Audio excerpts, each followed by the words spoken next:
Hello everyone, હું HK. Barad cooking ચેનલમાંથી બોલું છું. આજે આપણે બનાવીશું સ્વાદિષ્ટ ટેસ્ટી એવું દહીં શિમલા મરચાંનું શાક. સરસ એવા લીલા ચટાકેદાર શિમલા મરચાં તેનું શાક બનાવવાનું છે. હવે તેને કટિંગ કરીશું. આ રીતે અંદરથી બીજ કાઢી નાખવાના છે. હવે તેને કટિંગ કરીશું.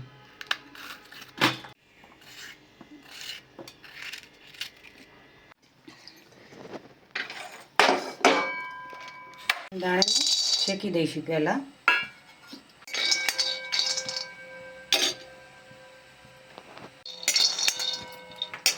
નોર્મલી શેકવાના છે.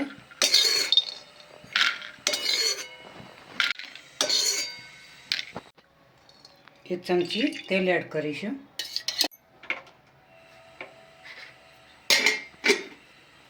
શિમલા મરચાં શેકી દઈશું.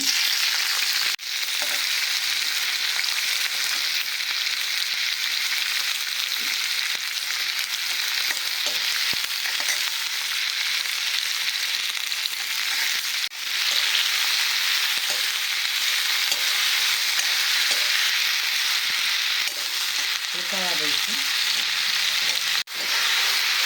આ રીતે ગરમ કરવાના છે.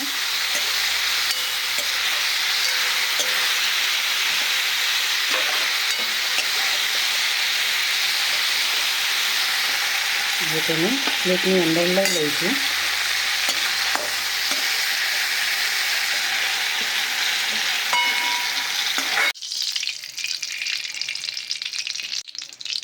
રાઈ મેથી એડ કરીશું.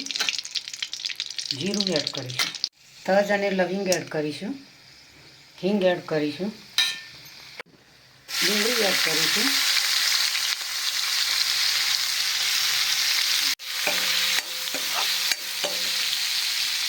નોર્મલી મીઠું એડ કરીશું.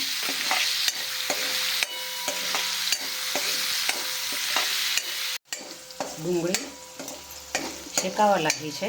કલર પણ ચેન્જ થઈ ગયો છે. હવે શિંગદાણાનો ભૂકો એડ કરીશું.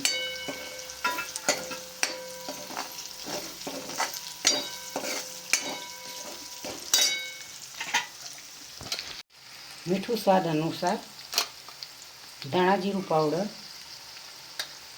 હળદર, લાલ મરચું,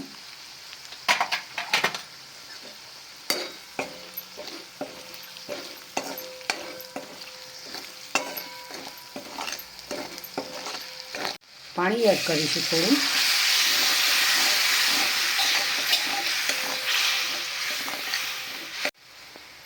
મરચાં એડ કરીશું.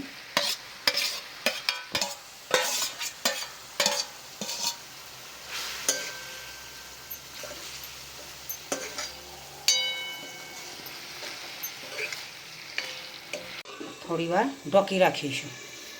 હવે ઢોકણું ખોલી દીધું. હલાવીએ થોડું. સરસ એવું શિમલા મરચાંનું શાક તૈયાર થયું છે. ચડી ગયા છે. દહીં એડ કરીશું.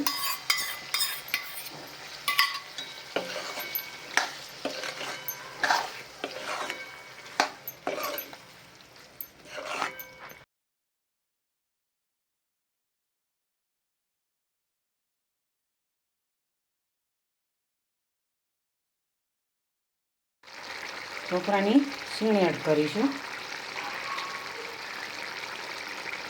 2 ચમચી. કસૂરી મેથી એડ કરીશું.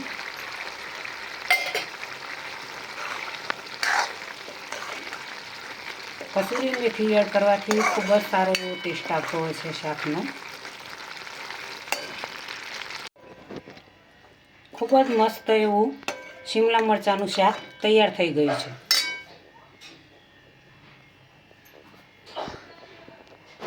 આજની રેસીપી મારી તૈયાર થઈ ગઈ છે. શિમલા મરચાંનું દહીંવાળું શાક. ખૂબ જ એવું ટેસ્ટી શાક બનાવ્યું છે. તમારે શાકભાજી ના હોય કે શું બનાવવું છે તો આ રીતે શિમલા મરચાં બજારમાંથી લાવીને તમે ઘરે દહીંવાળું શાક બનાવી શકો છો. શિમલા મરચાં દહીંવાળું શાક તમે રોટલી સાથે ખાઈ શકો.